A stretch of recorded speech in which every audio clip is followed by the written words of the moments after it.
But I'd like to go through just some general things about the class and, kind of how to be a successful college student. Number one, I was a substitute teacher in the high schools around this area, all the way out to Montclair for over 10 years, and was a depressing job on many levels. One of the great sources of depression was to realize how little people were learning in the high schools, right? I saw what high school teachers, especially history teachers, were teaching and what their expectations were. And I always felt that it was pretty low, on a pretty pathetic level. So even if you've graduated high school and you've made it into college, I just assume that you know nothing about history, right? Because I've met high school seniors who couldn't pick the United States out of a world map. That's not even a joke. That's real. So the first thing I want to show you on this slide is, this is a map of the world, right? So I know far more about Europe than any other part of the world by far. And I know a good amount of U.S. history too. But I'm mostly what we call Europeanist amongst historians. And we have a lot to cover. We're going to try to get through a lot of different civilizations and up to the year 1500 after zero.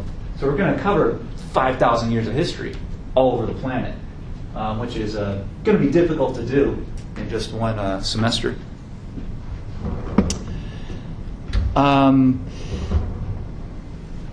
If you recall, before you were allowed to take classes here at the college level, you had to take what we call basically an entrance exam.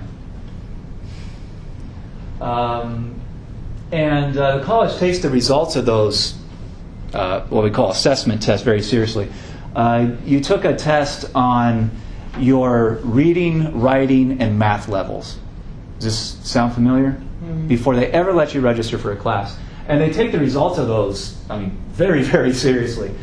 And even from 10 years ago, 2004 to 2005, they noticed that 98% of students who took the test tested as underprepared, which is a nice way of saying deficient, in either math, reading, or writing, one of the three. So virtually everybody is going to struggle with one of those levels. And guess what? This is a history class, so the reading and writing parts are what we emphasize. All right? Possibly even worse than that, about 70% are deficient in all three categories at the same time. Does that make sense? Yeah. And that is a huge indictment of the high school system. Why are they graduating you from high school if you're not prepared to do college work in math, reading, and writing? Right? And I've asked that question to many high school teachers and principals, vice principals, all kinds of people. And they all generally try to avoid answering that question as much as they possible because their system is a gigantic failure. So that's another reason I like teaching community college is I think it is one of the most challenging places to teach on any level, because when 80% of you on that test declare that you want to transfer to a university in 2 or 3 years, but your reading level is about like 8th grade, we've got a lot of work to do in just a couple of years, right? So I find it really challenging, but also really inspiring because, people want to go to that high level, and they have a lot of work to do to accomplish to get into that level, and that's what the college is here for. The college is built and funded to serve and help the people that are in these categories, who the high school system failed. Does that make sense? A lot of times it's not your fault that you're deficient in these places. It's just that the system is underinvested in the high schools. They're not hiring the best teachers. And quite honestly, the best teachers generally don't want to teach high school because of those problems. It's just an epidemic failure on almost all levels of responsibility. But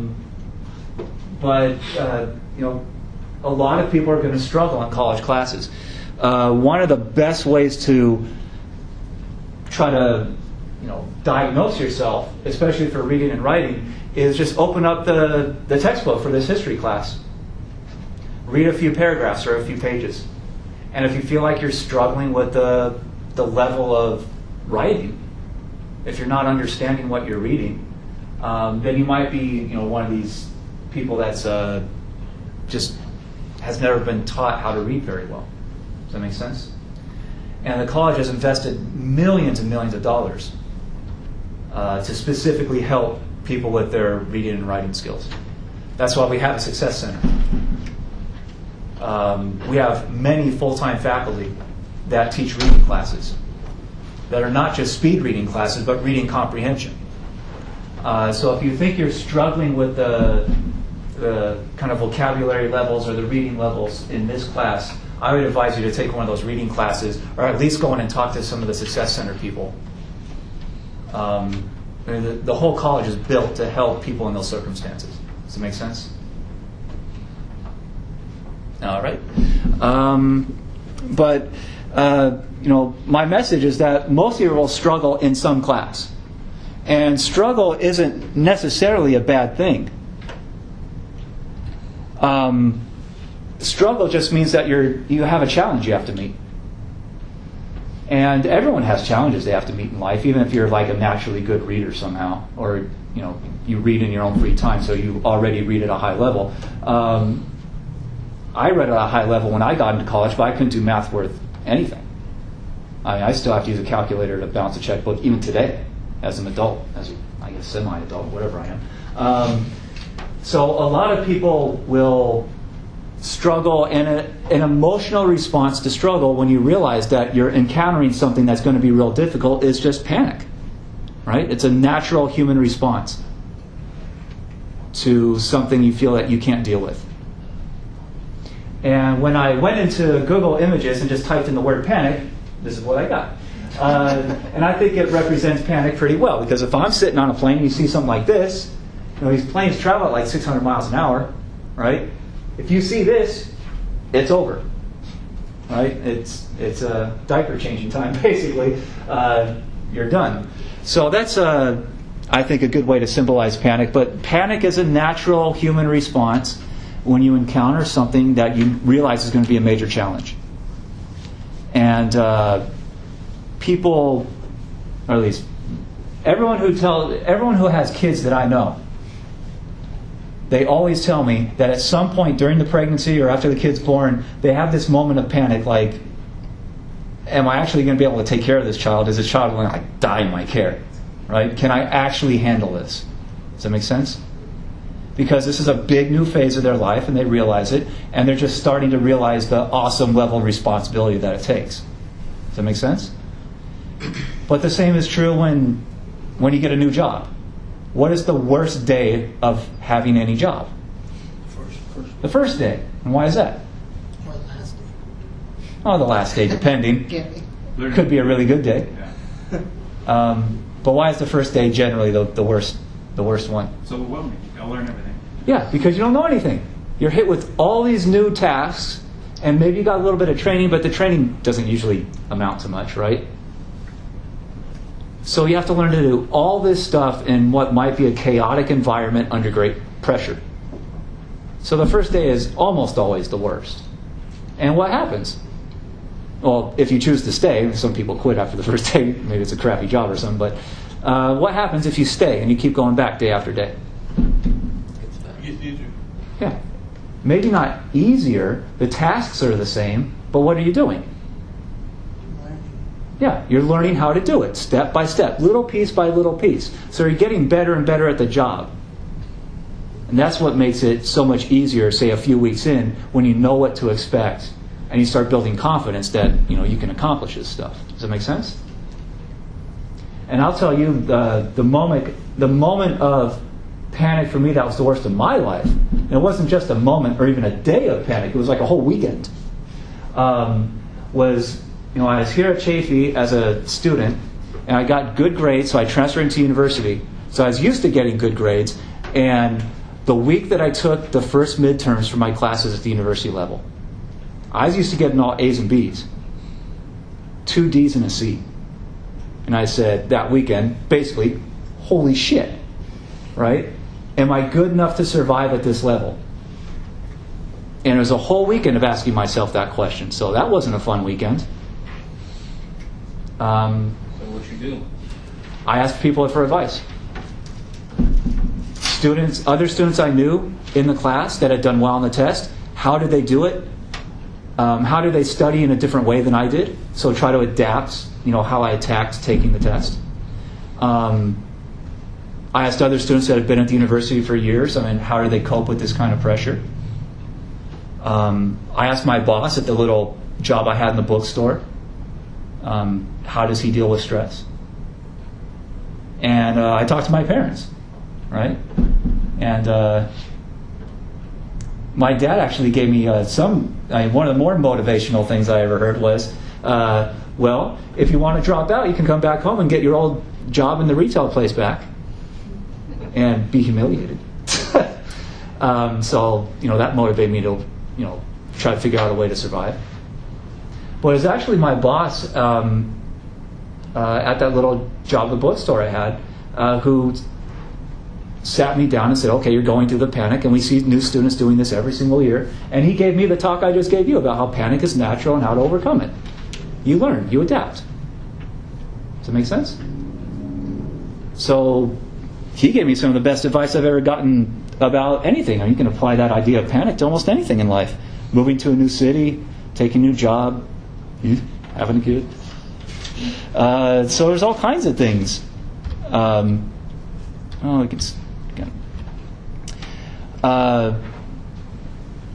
now you're going through the community college system, which is, if you want to transfer to the higher level, what you're doing now in community college is more difficult than any other level of education you're probably going to take part in.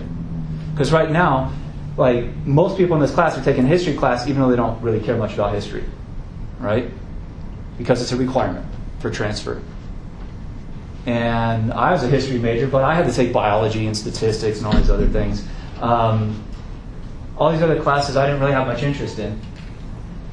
But I just had to do it in order to transfer to the higher level. But when you transfer to say, the UC system or any other university, all these classes will transfer with you. So you will have done all your general ed stuff, and it will be over. And when I transferred to the UC system, they told me, okay, they looked at my transcript and said, okay, you have to take 20 classes here at the UC. You're a history major, so 10 of them have to be in history. The other 10, whatever I wanted. So I already finished all the GEs. Does that make sense? All the general ed stuff. And I knew people who went to the UC right out of high school, and they were still trying to get through their general ed the last semester that they were in school. They were still taking their statistics class or their English class. And imagine the pressure of that. Your last semester of your last year. Parents are flying in to go to your graduation. They're buying tickets, all kinds of stuff. And if you don't pass that class, you're not graduating. Yeah. So I know a lot of people that are in a really bad position their last year. But if you transfer, all this stuff will transfer with you. And when you get to the university level, life is fun. I took 10 history classes. And guess what? That's fun for me because I like studying history. Right? You're working in your major. So what were the other 10 classes that I took? Anyone want to take a guess? Art, music, Nah. history. 10 more history classes because I'm a history nerd. Because I looked at all the classes I could take in history. And I got so excited I just kept registering for them. There are more classes than I could have taken, but I didn't need the credit, so I didn't take them. There was more classes offered that I needed that looked fun to me. Life is beautiful. Does that make sense? Yeah. I showed up to school, I was taking 3 history classes each semester. It was awesome. And you get to choose which classes at what times and all that stuff. So if you don't like waking up in the morning, you can take all the afternoon classes. And that's why if you talk to people that are older, that went through college like 20 years ago or something, they'll often tell you, when I was in college, that was the best time of my life because I was studying what I wanted to, and I didn't have a mortgage and that car payment and all that other full-time job and all this other kind of junk. But they'll tell you that was the freest, most exciting time of my life because it's fun. No? Yes. I think, yeah, you study your major. Yeah, if you're studying what you care about, and you don't have to take all these other classes that you don't care about anymore. So going to the community college, you're in a really good position when you transfer, right? It's just that you're putting up with all the pain and arduous part of college condensed down to like just 2 years because you're at the community college, and this is what we do. So higher education gets more fun, more interesting, the further you go. So you're actually doing the most difficult part right now. If you survive the community college, you're in a really good position to, launch off into great directions wherever you want to go. And another great thing about the community college is it's so much damn cheaper. This is from 2011, this chart, and the numbers have gone up, obviously. But in 2011, to be a full-time community college student, you're paying about $800 in tuition and books and whatnot. Or that's probably just tuition. But at the UC system, if you go to the UC system right out of high school, you have to take this class, right? You have to take a history class still. Does that make sense? And an English class, and on, all the same requirements, all the same general ed. But to register for those classes, you're paying this much.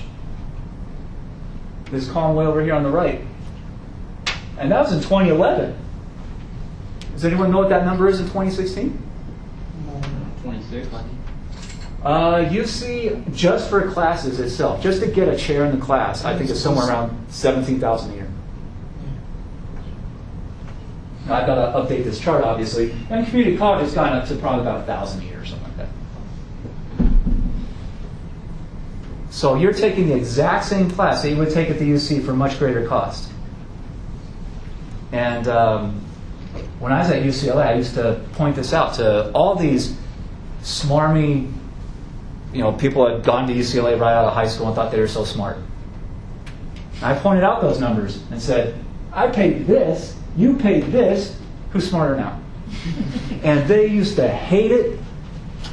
And I used to remind them of it all the time because it was so funny to me. And you throw on that they're still dealing with GEs right until the point they're graduating. It's a great system. I love it. That's why I choose to teach here. And even if I could get a job teaching at the UC, I'd probably turn it down. Because I like this environment. And like I said, I was a community college student myself. My parents are very working class. So this built my opportunity to launch over into another career, rather than being a warehouse worker or a truck driver or something. And that's what my dad's been doing for 40 some odd years. So does that make sense? So this place is full of opportunities for you. You just have to kind of go through the step-by-step of it, and then you can go into some really great places.